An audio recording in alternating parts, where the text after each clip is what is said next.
Welcome to Last Two Pages, a podcast where two best friends who love to read just can't keep it to themselves. I'm Teresa. And I'm Megan, and on this episode, we'll be talking about Shatter Me by Tahereh Mafi. Welcome, everyone, to our first episode of Bookmarked. Bookmarked is where we'll break down a series and review, and this was kind of created for those of you who find large series daunting or just don't feel like you're going to have enough time to read them or want a little preview of what they're going to be before jumping right into it. So we have chosen the illustrious and beautiful series of Shatter Me, which we both read within the last year, which we can get more into later. But True. It was a super impactful book, and we want to give you a full and honest review. Somewhat with spoilers, some without. Without spoilers, and then we will inform you when we will have some spoilers.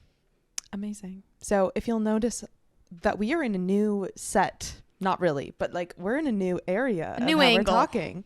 So it's not. I feel like a radio talk show. Yeah, host. I feel like we're still going to be a little silly goofy, but we want to do justice to this amazing author, Tahereh Mafi. So true. Welcome to Bookmarked. Oh yes. Thank you. Welcome to Bookmarked. To start, I shall read you the synopsis. The moon understands what it means to be human, uncertain, alone, cratered by imperfections. One touch is all it takes. One touch, and Juliet Ferrars can leave a fully grown man gasping for air. One touch, and she can kill. No one knows why Juliet has such incredible power. It feels like a curse, a burden that one person could never bear. But the reestablishment sees it as a gift, sees her as an opportunity for a deadly weapon. After a lifetime without freedom, she's finally discovering a strength to fight back for the very first time and to find a future with the one boy she thought she'd lost forever. I have chills. Seriously, I love this book. And whoever wrote that synopsis really encaptures what this Juliet, book's about. it's intense. She's intense. She's an intense gal, and yeah, you really have no idea what's going on for a long time. No, truly not. So to begin, we want to give kudos to the beautiful author Tahereh Mafi. She's a number one New York Times bestselling, number one international bestselling, and National Book Award nominated author for over a dozen novels. Best known for her debut of Shatter Me. But her books have sold millions of copies and have been translated in over 30 languages. How many languages are in the world? It's like 200 some, right? Yeah, I think so. No, there has to be more than that. But there's also local dialects. Oh, that's a lot. Specific languages. Oh yeah, when I went to Spain, there's all these little one of those things, but so super many. Cool. She wrote her first book when she was only 22, which makes me feel better about my life. You're being sarcastic. I was like, no, you feel like so many people either you have to start writing when you're super young or you have to be accomplished when you're, That's exactly what happened here. Just starting out. But I mean, I don't know. She probably started writing it at 19. That's just super cool. I guess Sarah J. Maas started at 16 with Throne of Glass. That's releasing at 22. My brain. The fact that she started releasing that young and is such a good writer. Incredible. It's not only her writing, but I think she writes in such a unique way. Throughout the book, you are reading things. The beginning of the book is about Juliet in an insane asylum, right? And so it's really all about her inner monologue and talking to herself. She'd been alone for 270 days or something like that. And so you can feel in the writing that she's losing her mind. Yeah. And so through the book, you'll see pages that have crosses in them or her writing the same thing over and over and over, almost like a diary. And I audiobooked the main books in this series. And so the audiobook, what is that called? Voice actor? Kate Symes's, her voice was so good. And every time there was a cross out, I was a little confused because all you would hear was shh. Wait, so would she say the word and then cross it out? It would be like, I'm going crazy. Shh. So it gave the impression of her writing it and crossing it out in the way that your brain thinks like, I'm crazy, but I'm not, and like scribbling it out. There's like whole pages of her saying I'm not crazy, and then it's all like just crossed out, like a line going through it, and so you're like, dang, she's going crazy. Literally crazy. She's a little crazy. So that was a really cool thing that is kind of hard to like show with going to audiobook. So I wanted to give kudos because that was really, really cool. And the writing style is just beautiful. So it's what kept me engaged the whole time. Yeah, it's an easier read than most. It's digestible, but still really beautiful, and a journey is what you're taking on. It's written as a young adult book, but I found myself in Juliet in a lot of the things that happen throughout the story. Like, it's not an immature read by any means for anyone. Like, I read it last year. It's another one of those series that you can pick up at really any time age. in life. So that was really cool. I'm sure get something out of. I know we both did. So when did you read the book? I was 22 years old. Oh my gosh, I was 22 when I read her whole series, and she had released a book already. Damn. Okay, so I read it last January. I had no idea about anything about this book. I realized once I started reading it, because I had no clue it was a sci-fi dystopian. Fun fact, it's a sci-fi dystopian, and nothing, I don't even know. People just told me to read it. I don't even know why I picked it up. And then I read the first book, and I was like, what is happening? This is killer. And then 3 books in, you're like, what? And then you get to the 10th book, and you're like, huh. Then you read that last novella, and you're like, oh. And I read it all in about 5 days. Yeah, you went insane. It's shorter than you think. So when Teresa reads a book in 5 days, then it's like, I obviously have to read it, but I'm not as fast of a reader as Teresa. But I did audiobook the like main 5 books, and then how many novellas are there? Like 4, 5, 6? 6. All of the novellas I read on ebook, but you read everything on ebook, right? I did. I read it all on my Kindle, and I had just gotten my Kindle for Christmas, so that's like the big first series that I read. Oh my god! And I was like, wow, Kindles are the way to baller. You can just eat it all up. This book isn't very long, but I mean, even holding all of those books, going through them, that would be. Well, and then at night, you don't need a nightlight, so you can just read forever and ever. You did stay up until 3 a.m. last night reading. So. I did. Shout out. As you do.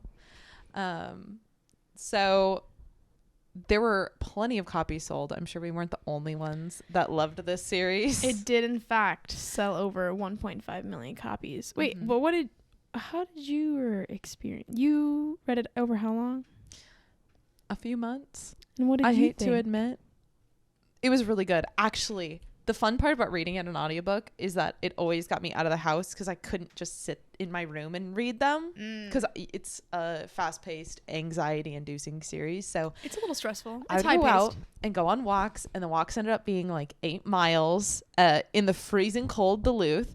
And I'd walk and listen to Juliet's story as, you know, the blistering cold is happening. But it was really picturesque to be looking at this huge lake and like the trees with no leaves and slipping on the ice and not wearing nearly warm enough clothing and not bringing water, but still just going at it. You know, romanticizing my life to feel like I was a part of this dystopian world.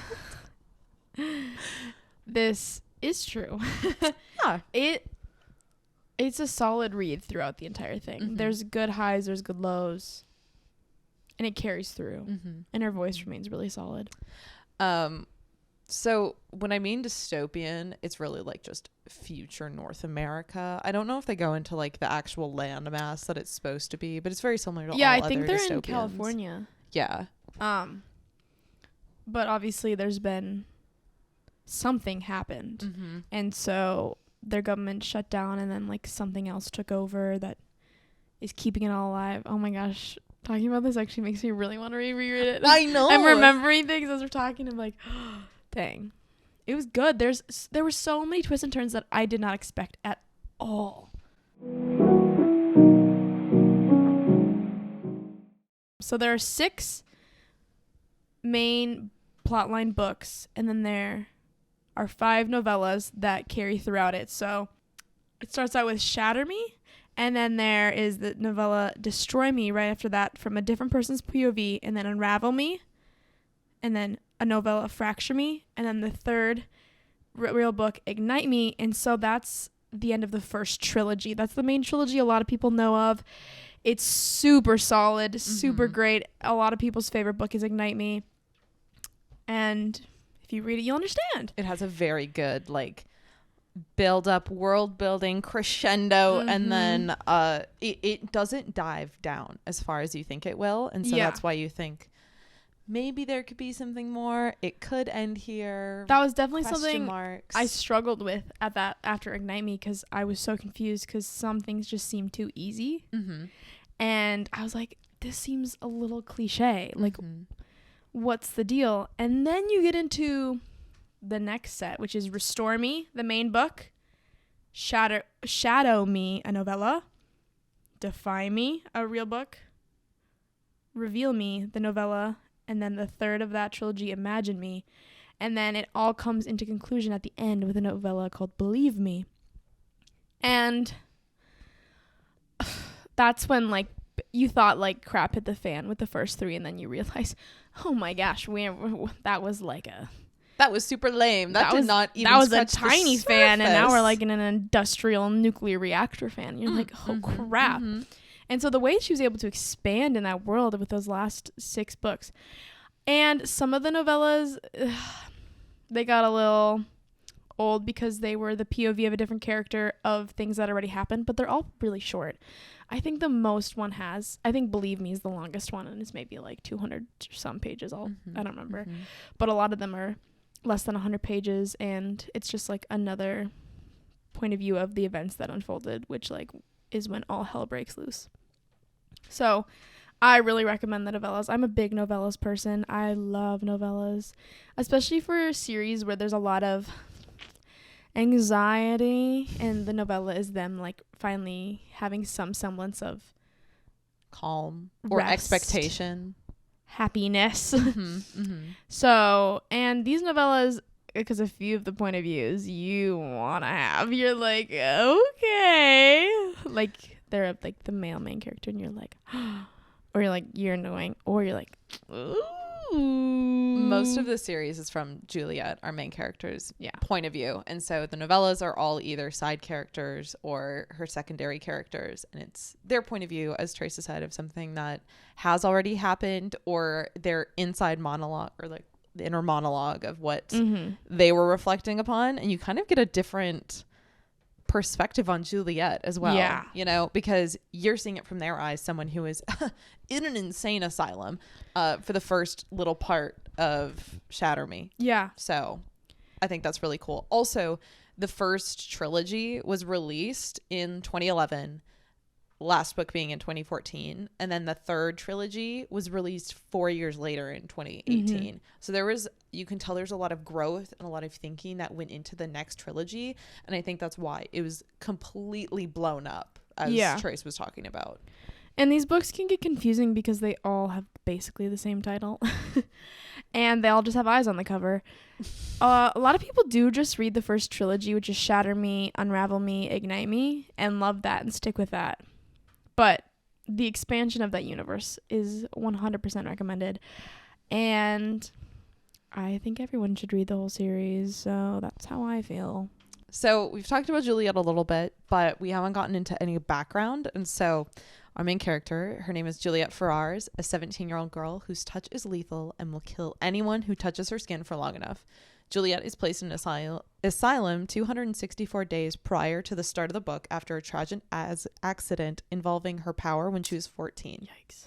Juliet has blue-green eyes and a long dark brown hair that falls to her waist. She's described as short, petite, and stands at 5'3". It's always petite. That's always all of the girlies that are in dystopians. Petite. They're like so tiny and So breakable, but her touch is lethal. Okay, come on, cliche. It's but really I kind of getting- love it. I kind of love Reading it. Fourth Wing right now. I'm like, it's the same with Violet. A little bit.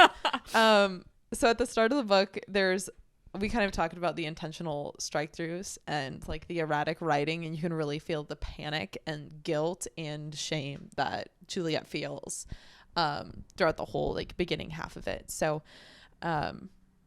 despite being basically friendless for most of her life, Juliet is compassionate and kind and easily sympathizes with other people, especially those who are vulnerable, and is super easily influenced because of this, and is regularly manipulated by people, and throughout most of the book has little to no confidence. So This is true. And what she really struggles with is belittling herself is the wrong word, but making herself smaller to match with other people and to not hurt other people. And that's a huge struggle she has for the first few books. And it's something I really related to with her. What's the word for it? It's not confidence, but just maybe people pleasing and just like desperation to be wanted. Sure. Be accepted. And it's written very well. And so it was like, damn. Yeah, I guess that hurts. You can kind of feel her confidence grow throughout the series, but also more people start to understand like why she was left alone most of her life, or was this. Oh my gosh, it's heartbreaking. It was really sad. And so I think this like self-pity thing she has, it's because other people have pitied her, or other people see her as like a threat, and so she can't have confidence. You think happened to her is not what actually happened. I had no clue. So if you choose to read the series, which I highly recommend, you are in for some twists and turns. And if you call them, good for you, because I had no complete clue. Gasps, sweating, falling to my knees in the middle of a Walmart. Okay, that didn't happen, but it felt like Sure. Interesting. So would you like to introduce us to our men of the hour? I would love to. The first man we meet in this series, his name is Adam. He is the first person Juliet meets in the asylum. She has literally had zero interactions with a human up until that point. And he's assigned as her roommate. He is known as an average man with blue eyes, tattoos, around 6'1", and dark brown hair. A cutie. A weakness. He is someone Juliet remembers. They went to elementary school together, but she has no idea if he remembers her because he is not acting like he does. And she's a scared little puppy in like the corner of the room, like, get away from me. And this leads to a significant relationship throughout Juliet's story. He is definitely a key player and very important, and you'll learn about that why.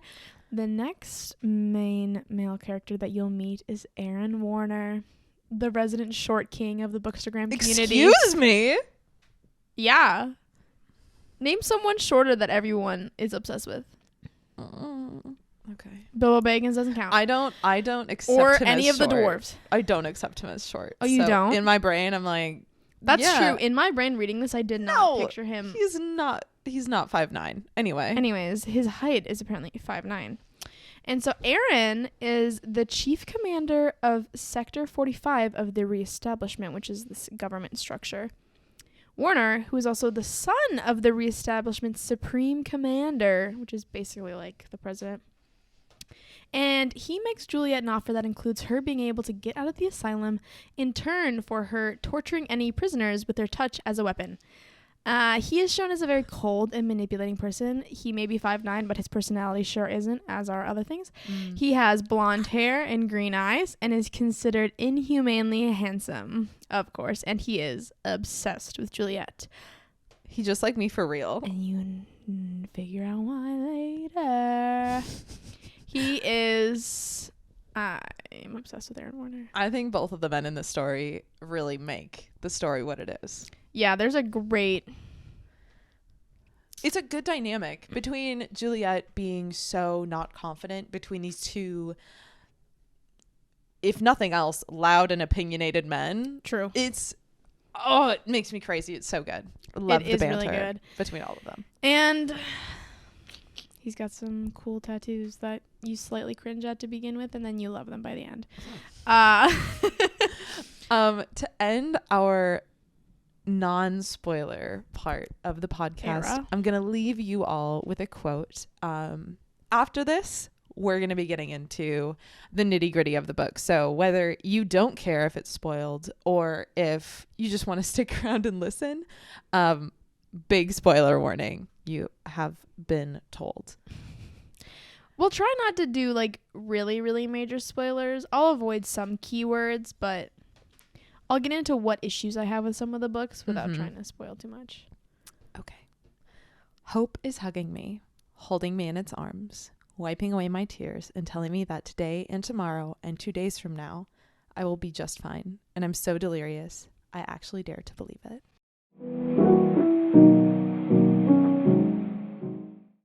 Okay, spoiler town. So to start, some people think tropes are spoilers and we're just going along on that train.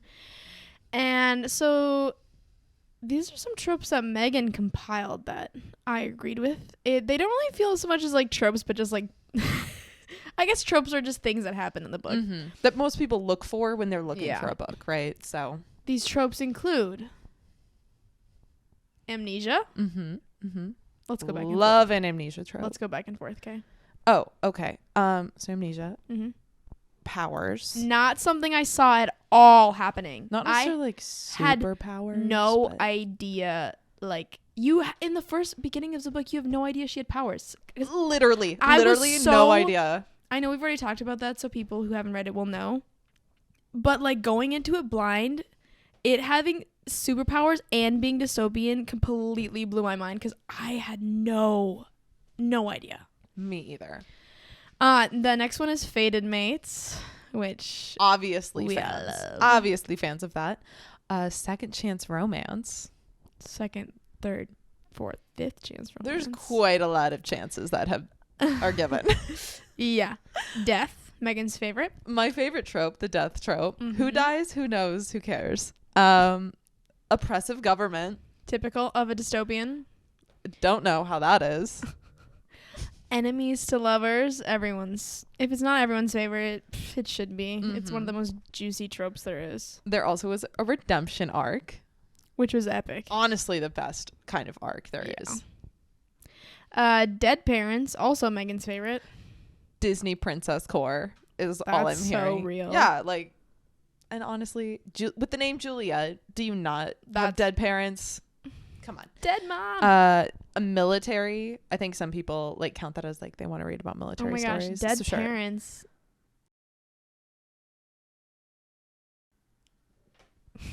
Anyways, military and imprisoned. Is imprisoned a trope? It's a state of being, I guess. She was. So, as I kind of said before, there was a level of cheesiness and predictability in the first three that threw me off because I was like, this feels too easy. It felt way too easy, felt way too clean. And so in the big twist that resolved it, I was like, this is way easy. And then you get into the third or the second trilogy and realize that that's all a facade. It's very interesting how Tahereh decided how to transition between the third and fourth book because she tied that third book into a nice little bow and then decided to blow the gasket on everything, blew that bitch up and said, here you go, friends. Yeah. And so any concerns I had for it being cheesy, like, were completely resolved with that second series because it was all explained and you're like, oh my gosh. Not at all what was expected. My other big issue with the series is that it ends with a novella. And as much as I love novellas, that's kind of lame. It should have ended with the sixth book. Yeah. The sixth main book just being longer or having an afterword. Isn't that what it's called? Because, yeah, they end it and, like, some things are resolved, but, like, the main relationship isn't resolved and, like, all these other things aren't resolved. And it almost ends on a cliffhanger. It kind of does. Which does not feel good when you're like, oh, this is the last book and then we're going to get some fun little banter in this final novella. And then it's like, no, that's the end of the story. And I get why she did it, because then it would have, like, made a really long book as opposed to all of her other books are pretty much the same size. But also, I really think there could have been some things taken out of the third book and place that last novella in there. Like, they just kept going back and forth from this one place, and I was over it. It was a lot of going back and forth and back and forth. It made it, I guess, slightly more realistic, because I feel like that would be what would happen. But it was still, like, a little long. And then it ended with a novella, and I'm like, meh. I love the novella, but I wished it would. I don't see why it needed to be a novella. I get that. For me, I became a diehard Aaron Warner fan. Oh. And so actually I was refraining from talking to Teresa about this, but on Twitter, there is an account that's called the Aaron Warner Twitter bot. And it's all just quotes that he says. And this is the one good. From 2 days ago. God, I love that. Your name? Only when you say it. Aaron or Warner? His eyes closed. He tilts his head back against the wall. Dimples. Oh my God. Oh my God. It's like, it takes so long of the journey for you to get there to be utterly obsessed with Aaron Warner, but I don't know many people that have read this that aren't obsessed with him, because there's just something delicious about when it's the I hate everyone but you. I feel like my face getting hot. Like, I'm blushing. Okay. December 21st, 2023. The bot. You want me, he says softly, his hands moving up my back, and it's killing you. I'm sorry. We can only have 2 quotes, but literally, if you're not on Twitter, follow Twitter for that specific reason, because there's something about the way he says things, because he's so serious that they don't feel really cliche because of the way she constructed this character, which is like, kudos. Hell yeah. It's deadly. He is deadly to me. I can't. Arrogant men are my weakness, and you can't get much more arrogant than Aaron Warner. No, you can't. You literally can't. And despite him being, 5'9", apparently it says, he has BDE. And if you know what that is, then you know. And there's just, I can't say anymore that I'm, like, against blondes. It's not that I'm against blondes. I've just never really been for blondes, which with my track record doesn't hold true. But excuse me. I know. I'm right here. I know. And I keep finding myself in situations with all these blondes, and I'm like, damn it. It's like me with cancers. Rowan White. I swear, you guys just, like, you were just corral around me. You and Cancer. And I was like, is that what we're getting into? No. It's you stupid July babies that just... That's true. You have a bunch of those in your life. June and July babies. The worst. Also about Aaron, because I won't ever shut up about him. His banter with Juliet. Oh, it's so good. It's weak in the knees. Because Juliet is much stronger than I ever would be. She has... her growth throughout that whole series is so phenomenal. Do you want to talk about getting confident? How are you going to have Aaron Warner in your face talking about how you don't want to touch me, and then not... I mean, like, I get it. You're stubborn. Amazing. That's, like, the main ingredient for any dystopian female, regardless of stature. Like, you're going to be stubborn, right? So yeah. I just... literally, I'm about to reread these books now, because talking about it is making me, like, itchy. I forgot about itchy. I'm itching to, like, grab the books. Girl's got a rash. But you could... there's a cream for that. Aaron's probably got it. And so something that really drew me into... I love how I'm, like, power stance right now.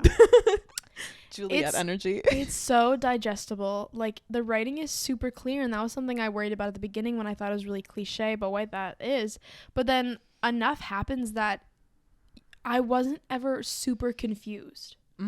Like, I find myself with a few other books, like Iron Flame by Rebecca Yarros right now. There's a few points in it where I'm just, what? Like, when did that happen? With who? But the way Tahereh displays it, projects it, I don't know.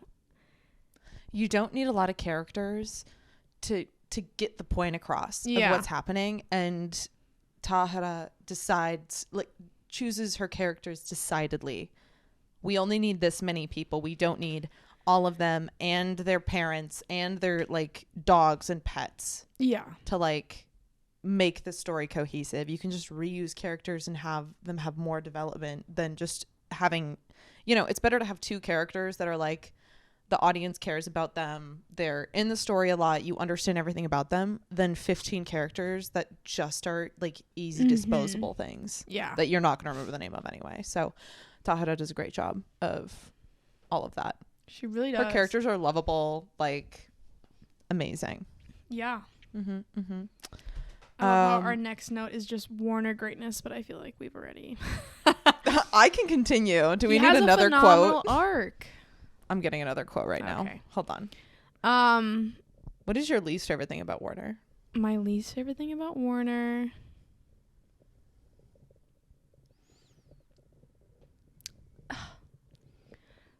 You learn so much about him and why the way he is, and it just makes sense. Because he was used as a weapon just as Juliet was. True. Are you ready? Because I've already forgot about some things in this book that are coming back to me by just reading these. But Warner quote from October 1st of last year from this Twitter account called @AaronWarnerBot.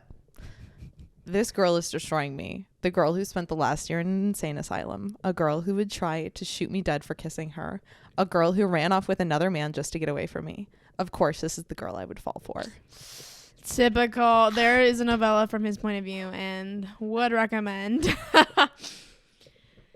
And overall, the only books I ever didn't really love were the novellas from a point of view of something that already happened. Because you meet another character that becomes Juliet's like BFF and love them.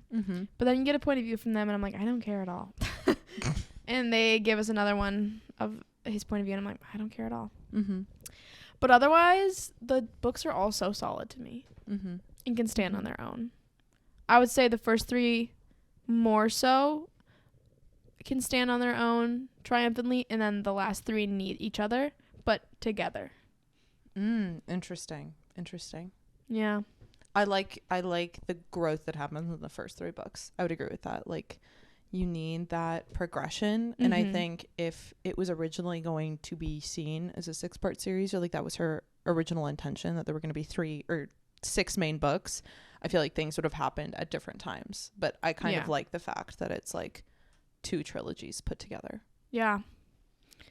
It makes it a nice little bow.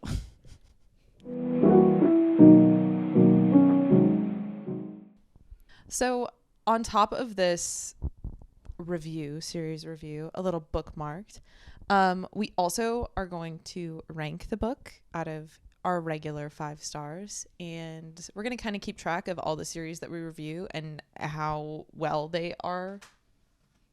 we've received them, I guess, what our reviews are. Does that make sense? Yeah. I don't actually know. I kind of just blacked out. So, like, out of 5 stars, what do we think? And for me, I think I give overall the whole series a solid 4.2 stars. 4.2? Yeah. That's pretty good. Because even though I had a few issues with some of the major things, it wasn't enough for me to dislike that book or that part. And overall, it's a phenomenal series.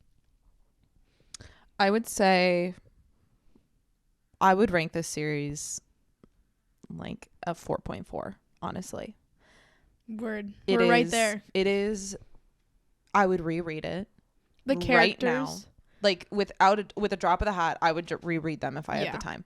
I like remember the characters, even though it's been almost a full year with me not reading the book, which is a huge accomplishment considering I have the memory of a goldfish. That's me, but yeah. Great character development.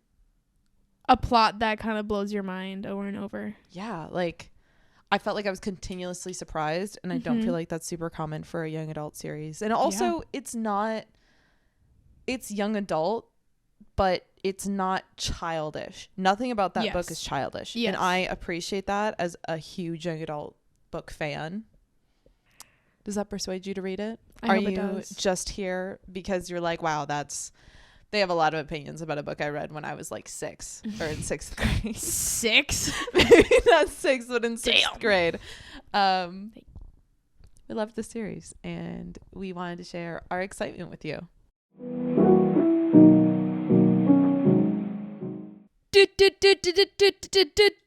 This just in. What are we reading right now? So, a slight disclaimer. We do film these a little ahead of time, so this might not be the most up-to-date, but it's still pretty on it for timing. What are you reading right now? I'm reading 1984. Oh, yeah. By George Orwell. Yep. And I have been loving it. I've been really scared to read classics. I've talked about this before, but I'm really learning how to... Sorry. Continue. Trace is posing with Shatter Me. Yeah. It's been a good experience, and my partner said that if I finish 1984 in January, he'll do a buddy read with me. And despite my partner being a English major, he's not a reader, so this will be a great thing for me to get him to do. So I'm rushing through it and loving every minute of it. In 1984, I knew you'd love. It's dystopian. I'm a huge dystopian fan. I can't believe it's been this long because I read it in high school. It's just really daunting. It's a cool book. Yeah, I get that. I really like it though so far. How about you? I am currently reading Iron Flame. Really? Shocker. I am like in the midst. I'm in like the last 200 pages, and it's a book. It's good. It's solid. I don't know. There are some things that I'm like, insightful. It's a book. I don't like love it as much as I did when I read Fourth Wing for the first time. It's still good, entertaining, keeping me hooked. I'm enjoying it. There's some things that I'm like, ugh. It kind of reads like a modern romance and dystopian, but it's fantasy. So I think it's a good series for people getting into fantasy. It's a little smuttier than most people prefer, I would imagine. And some of it I feel is unnecessary. But overall, it's like a solid. It's like a 3 out of 5 for me right now. I am kind of devouring it. It's an easy read. I'll give it that. The more Teresa talks to me about it, the less I want to read it. It's but it's also like I'm not a hater at my core, but God, you got to be a specific book to get me to read that. Yeah, she kind of is a hater though. I don't think you would like it because we already talked about how you think dragons can be easily cliche, and I don't think it's enough dystopian for you, but it does read like a dystopian because it reminds me so much of Divergent the whole time I'm reading it. See, and I didn't read Divergent, and I didn't like the movies. And Harry Potter, weirdly, is what I compare also to in my brain. Those. Just like the schooling wise, I don't know. So it compares to enough of things that I've loved that I think that's why. You have like a nostalgia to it. And there's enough drama, like petty drama, that I kind of eat up. So I'm okay with it. But I've heard it ends on a cliffhanger, so that's exciting. So much to look forward to. And I don't know when the next one comes out. I do think it kind of feels like a second book and a third book mixed together. Like this could have been a trilogy from Fourth Wing to Iron Flame, but I like that it's not. But that I also am a little confused on how it was released so fast. Yeah, I know. There are some things about the release of this book that I think put a bad taste in my mouth for it. But overall, it's all right. Enjoyable. I'm glad you think so. Yeah. I'm glad you're enjoying it. She did stay up until 3 a.m. reading it. So, yeah. I would assume good. And we also spent the majority of the morning just sitting down reading books in each other's company. Yeah. So, cheers to that. So you could read those 2 books, or you should read Shatter Me by Tahereh Mafi. Definitely a good winter read, in my opinion. My gosh, yeah. This is like the perfect time to read it. Yeah. So if you're not doing anything and sitting freezing in your household like I am because my car won't start, a great series to pick up. Really, it is. We hope you enjoyed this episode of Last 2 Pages. We'll see you on the next page.